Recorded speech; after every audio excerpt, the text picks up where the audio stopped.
Shalom, selamat pagi.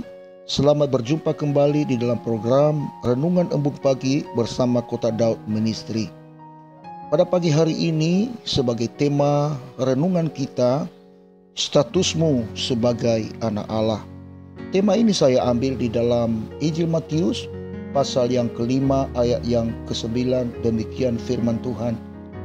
Berbahagialah orang yang membawa damai, karena mereka akan disebut anak-anak Allah. Saudaraku sekalian, di dalam satu keluarga, status yang tertinggi setelah kedua orang tua adalah anak. Ya, status sebagai anak. Status sebagai anak di dalam satu keluarga adalah yang mewarisi segala apa yang dimiliki oleh kedua orang tuanya. Status sebagai anak memiliki hak istimewa atau pemberlakuan khusus dari kedua orang tuanya.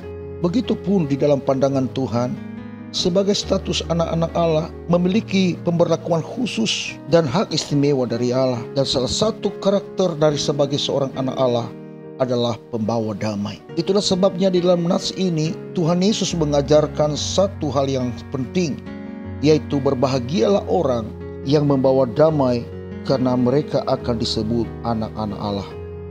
Saudaraku sekalian, di dalam Alkitab mengatakan bahwa semua orang yang dipimpin Roh Allah adalah anak Allah, sebab kita tidak menerima roh perbudakan yang membuat kita takut, tetapi kita menerima roh yang menjadikan kita sebagai anak Allah. Dan setiap orang yang dipimpin oleh Roh Allah, yaitu Roh Kudus, pasti memiliki buah di dalam kehidupannya. Dan Alkitab mencatat ada 9 buah roh, dan salah satunya adalah damai sejahtera. Mustahillah seseorang mengatakan bahwa dia memiliki Roh Kudus, namun di dalam kehidupannya tidak memiliki buah yang dimaksudkan dalam Alkitab ini. Sebab setiap orang yang tidak memiliki buah akan dibuang. Itulah yang dikatakan oleh Alkitab. Dan salah satunya yang sedang kita bahas ini adalah damai sejahtera.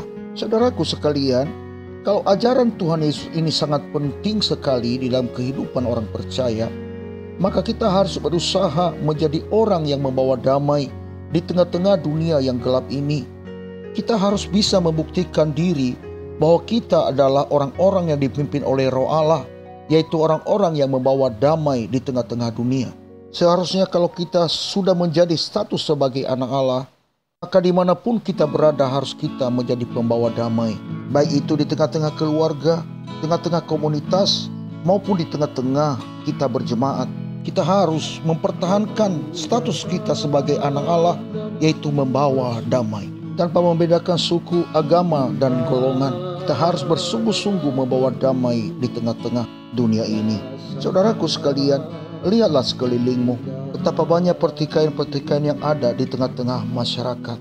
Harusnya kita menampakkan diri kita sebagai anak Allah, yaitu membawa damai, dan bukan sebaliknya. Perpecahan-perpecahan yang ada di tengah masyarakat harus kita bisa berusaha untuk mendamaikan, mempersatukan kembali apa yang sudah retak. Ingatlah bahwa Tuhan Yesus datang ke dalam dunia ini membawa shalom, membawa damai sejahtera. Dia adalah Raja Damai yang telah memperdamaikan kita dengan Bapa, sehingga kita tidak turut dihukum di dalam pengadilan Allah. Dan karakter ini kita harus teladani sebagai murid Kristus, sebagai anak-anak Allah. Ingat saudaraku, damai sejahtera itu sangat mahal harganya. Itulah sebabnya Tuhan Yesus sebelum dia meninggalkan dunia ini, ia berkata kepada murid-muridnya, damai sejahtera ku tinggalkan bagimu, damai sejahtera ku berikan kepadamu, dan apa yang kuberikan tidak seperti yang diberikan oleh dunia kepadamu. Janganlah gelisah dan gentar hatimu. Saudaraku, dunia menantikan kedamaian, dunia membutuhkan kedamaian. Setiap orang membutuhkan kedamaian. Itulah sebabnya sebagai kita orang-orang yang percaya harus berusaha membawa damai di tengah-tengah dunia ini. Ingatlah statusmu sebagai anak Allah, yaitu pembawa damai. Harus kita bisa mentransformasikan kasih Allah dari kehidupan kita, yaitu dengan mencontoh keteladanan yang diberikan oleh Tuhan Yesus bagi kita, dengan tidak mencari keuntungan-keuntungan yang duniawi, tetapi justru kita harus berusaha supaya kita menjadi garam dan terang. Karena itulah yang dirindukan oleh Tuhan Yesus bagi saya dan saudara. Kita harus menggarami dunia ini dengan damai sejahtera dari Allah melalui kehidupan kita.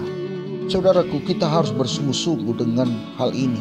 Karena dunia ini semakin bergejolak menjelang kedatangan Tuhan Yesus.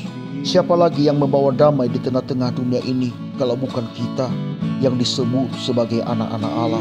Ingat statusmu sebagai anak Allah, yaitu yang memiliki karakter pembawa damai, sehingga melalui kehidupan kita dunia mengenal Kristus. Saya Pendeta Zaluhu di sini. Saya ucapkan selamat pagi, selamat beraktivitas. Tuhan Yesus memberkati kita sekalian. Shalom, Maranatha. Berjalan dengan air sungai haus akan firman-Mu.